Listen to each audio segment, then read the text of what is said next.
Did you know that your fatigue or brain fog or skin rashes could be due to food sensitivities that you've developed later in life? Hi, I'm Dr. Patricia Mills, holistic medical doctor with a root cause approach to your health and hormones, and welcome to the Wild Wisdom Show. Today, we're going to be talking about food sensitivities, why they show up later in life, and the most accurate way to detect whether or not you have them. Now, let's discuss what food sensitivities are because this can be a bit confusing for people. Food allergies are when you eat a food and you have an immediate response like swelling of the tongue, problems with the airway, rashes and hives developing right away. And that's caused by a specific part of the immune system that releases a molecule immediately called IgE, and that causes an immediate reaction in the body. Food sensitivities are caused by a different part of the immune system. That part of the immune system releases a molecule called IgG, and that molecule only really starts to show up in the blood about 1 to 2, maybe even 3 or 4 days after eating the food. And it can cause multiple problems throughout the entire body, even though it's caused by a food that you ate or maybe something you drank. Because that molecule floats around in the blood, it can go all the way to the brain and cause brain fog, into the skin and cause things like rosacea, dermatitis, eczema, acne, and rashes. It can cause swelling and redness. It can cause joint pain and problems with tissues. And so you can get a really diverse constellation of symptoms that can occur as a result due to food sensitivities. And this is different from food intolerances, which people are usually born with or develop within their early years. And that's things like a lactose intolerance, where you're missing the enzyme that breaks down lactose. And so that's a sugar in dairy. And when you can't break that down, that sugar stays in the gut and causes things like bloating, maybe some diarrhea and constipation. Now, it's estimated that a significant number of individuals in the world do develop a lactose intolerance after around 3 years of age, once the baby is weaned off of the mother's milk. And so many people are actually experiencing a lactose intolerance without really realizing it. And that's easily tested by removing dairy from the diet and seeing how the gut symptoms do. Food sensitivities are a little bit more challenging because they often develop later in life due to problems with gut health and the digestive system. And we'll be getting into the root causes of that. But essentially, when you have a food sensitivity, it can be very confusing because you could be eating a food that you used to tolerate. For example, gluten, dairy, corn, soy, and so on. And while you used to tolerate in the past, maybe now your body's starting to react to it. And you might be starting to experience symptoms that you don't understand. And so diving into whether or not these are from food sensitivities can be very worthwhile. Now, let's discuss the fact that symptoms are usually not random, although they may seem random. While it may seem random to you that you have a constellation of fatigue, bloating, and skin issues, they can all be due to food sensitivities. Now, the thing about food sensitivities and why they develop with age is because gut health really matters when it comes to immune reactions against food. Did you know that 70% of our immune system lives in the gut? So when we harm the gut unknowingly through things that we're being exposed to or eating or taking into our system and more, which we'll be talking about, we can actually activate that immune system in the gut. And yes, there can be some local effects like the bloating, some diarrhea or constipation. But as explained before, when the immune system is activated, it creates molecules such as that IgG molecule, and it can actually start to float around in the blood and cause experiences or symptoms in other parts of the body. The reason for this also is because when we start to damage the lining of the gut, and you can think of the lining of the gut kind of like a coffee filter, it's thin and it protects us from things that should not get into the body. So kind of like a coffee filter allows the coffee water to get in, but keeps the crud of the coffee out. It's the same thing at the lining of the gut. The gut really should not allow, for example, undigested food particles to go from the gut into the bloodstream. The reason being is that the body's immune system will react against any foreign protein. So for example, gluten is a kind of a protein that exists in things like wheat. And what the body should be doing is properly breaking down the gluten, which is a protein, into its basic building blocks called amino acids. The body doesn't react against amino acids because these are the basic building blocks of life, and your body will use amino acids to build its own unique protein, which is different from the protein of gluten. If any part of that gluten protein gets in without being properly broken down, the body will recognize that protein as foreign and mount an immune response to it. So if you're getting a food sensitivity to any protein such as gluten, and you could even have, a food sensitivity to protein from eggs or soy or dairy, then what you're going to experience is those constellation of symptoms that could be due to the food sensitivity reaction. And the reason for that is, for some reason, you've developed a leaky gut. And what that means is kind of like if you had rips in the coffee filter of the lining of the gut. Now you have areas of the gut that are allowing things to get through that lining that shouldn't get through, such as undigested food particles or undigested food protein, as an example. So when you're getting a food sensitivity, what you know is that at the very least, you're having problems with the integrity of the lining of the gut. That coffee filter lining has been disrupted. And let's get into the reasons as to why. Reason number one is toxins in our food. Now, they can be natural food toxins and chemical food toxins. So let's talk about the chemical food toxins first.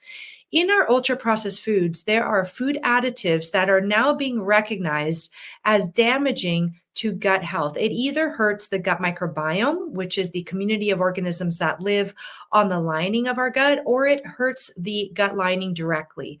And the ultimate effect is the damage of the gut lining, because when we harm our gut microbiome, they are responsible for helping keep that gut lining healthy.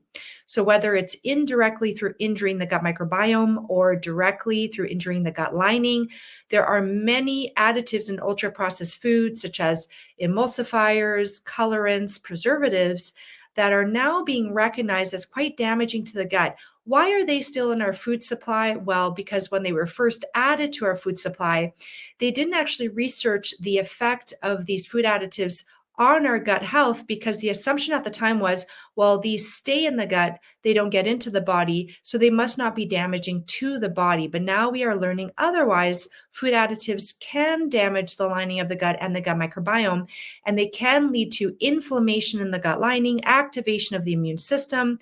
That can cause the immune system to release molecules that can be damaging to the body and cause that leaky gut, allowing those undigested food particles and food proteins, such as gluten and other proteins such as soy and egg and so on, that can get into the body. And if you're commonly eating these foods over time, you can start to react to them negatively. So the solution to that is to transition away from any kind of ultra-processed packaged foods, even if they're labeled dairy-free or gluten-free, really looking for those wholesome food alternatives that still meet the requirements of your nutritional needs, but don't include food additives. So this is very key. Now, when it comes to the natural food toxins, we're talking about things like anti-nutrients such as lectins, oxalates, phytates, saponins. These are usually found in things that are considered to be seeds in the plant world. So things like grains, oats, wheat, rice, and so on. We can also look at nuts and beans or legumes. And nature puts some protection in these babies of the plant world, so to speak, so that they don't get overeaten in nature. Now, that's a problem for insects if they're overeating a lot of nuts and seeds and grains. That is a natural protection in nature against things like insects. But when it comes to humans, we are eating very large amounts of grains and nuts and seeds. And that over time has been shown to potentially be damaging if you don't properly prepare these foods. And ancient traditional cooking cultures, they did this. And this includes things like soaking, sprouting, and fermenting. And whenever you take grains, nuts, and seeds and you soak, sprout, or ferment them, you actually reduce the anti-nutrient content in those products, in those food products. So you're going to want to learn about these traditional food cooking mechanisms if you're eating a lot of grains, nuts, and seeds, and beans and legumes, because over time, while you're trying to have a healthy diet, you can actually be overwhelming your body's capacity to neutralize those anti-nutrients and causing some leaky gut damage as well. Reason number 2 are the obvious and hidden sugars in our diet. It is well known now that if we overeat sugar, and whether it's table sugar, so a powdered sugar, or if it's liquid sugar in syrups or nectars, any kind of excess sugar in our diet, whether obvious or hidden in ultra-processed foods, will actually overfeed the yeast or candida in our gut. And when we have any overgrowth of an organism in our gut microbiome, it can be very disruptive to the gut microbiome, and that can ultimately lead to damage of the gut lining as well. So really limiting your sugar intake, both the obvious ones such as table sugar, and also artificial sweeteners can also harm the gut microbiome. So it's really about using natural sugars such as, whole fruits. A little bit of honey is okay. Maple syrup is very concentrated sugar, so you really want to minimize the use of maple syrup as little as possible. Just the occasional treat on the weekends with like a pancake or something like that, but not a daily use in a salad dressing, for example. Honey is not ultra concentrated in nature. It's actually very complex with a lot of healthy nutrients, so it's a good option as long as you don't overheat it, because that will burn all the good nutrients and just leave you with a bunch of sugar. And using things like green powdered stevia, which is naturally sweet and not ultra processed, are good options as well. Reason number 3 for the increase in the experience of food sensitivities that we're seeing around us now is medications. There are certain medications that we're now recognizing are quite damaging to gut health. Number 1 is antibiotics. If you have to take antibiotics, consider taking it with probiotics, not at the exact same time, separated by at least an hour, to help repopulate and recover the gut microbiome, which is damaged with the use of antibiotic therapy. Also, anti-inflammatory medications, so those pain medications such as naproxen, ibuprofen, Advil, and so on, those all have been shown to cause damage to the gut lining directly. And you can actually get ulcerations, microbleeding, scar formation. Anything over 5-day use of a small dose can start to cause that damage. So you really want to minimize the use of those and look towards supplements such as a combination of boswellia and curcumin, which have been proven to help anti-inflammatory pain without the use of those gut harming medications. I do have a video on this on my YouTube channel. You can go to my YouTube channel, Dr. Patricia Mills, MD, and put the word pain in the search bar in the channel, and that video should pop up for you. Another medication that can harm gut health is antacid medications. So medications that reduce the acid level in your stomach, usually for people who have heartburn or problems with acid reflux.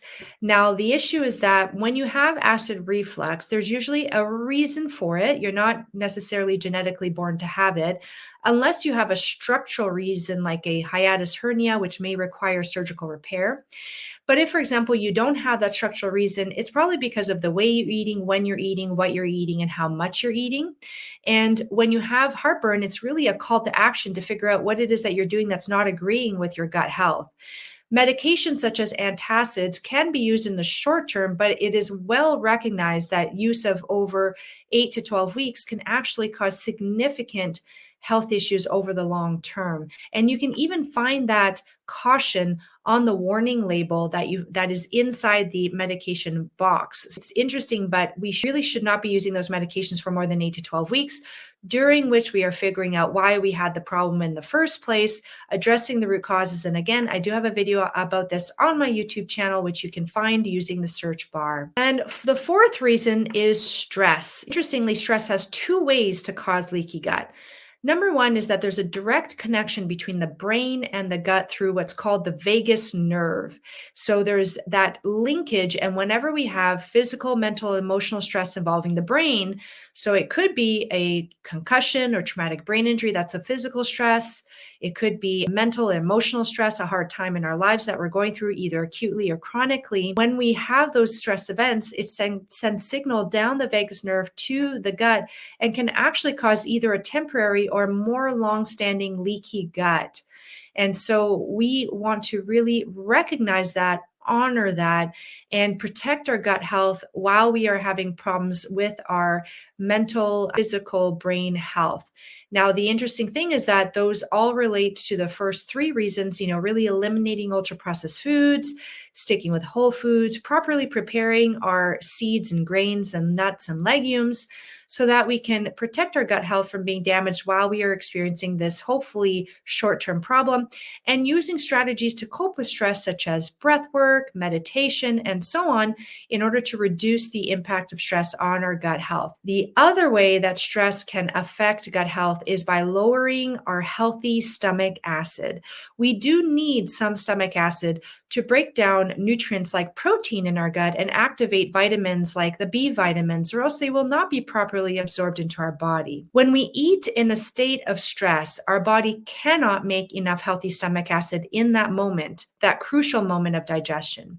So I invite you to, next time when you're sitting down to eat your meal, take 3 deep breaths to relax your nervous system, shift you from a flight or fight reaction, which is the sympathetic nervous system, into the rest, digest, and repair state, which is the parasympathetic nervous system, that will automatically allow your body to start doing things like generating healthy stomach acid for that particular meal so you can properly break down your foods. That will minimize the risk of an undigested protein slipping in through your gut lining. And that stomach acid also helps keep down the amount of gut microbiome in the small intestinal tract, which is where you want digestion and absorption to occur, not to have a lot of gut microbiome there. The gut microbiome should be primarily in the large intestine.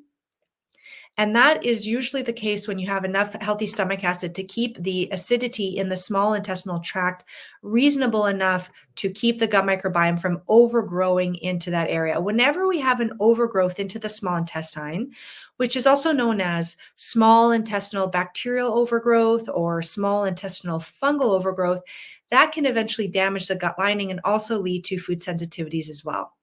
Now, how do you identify whether or not you have a food sensitivity? Interestingly, when you go into research, the number one tool, so-called the gold standard in research, is the elimination diet. I know a lot of people are interested in getting blood tests and getting some kind of standardized testing with a doctor, but actually, the research tool that's used to determine whether or not those blood tests are accurate is the elimination diet.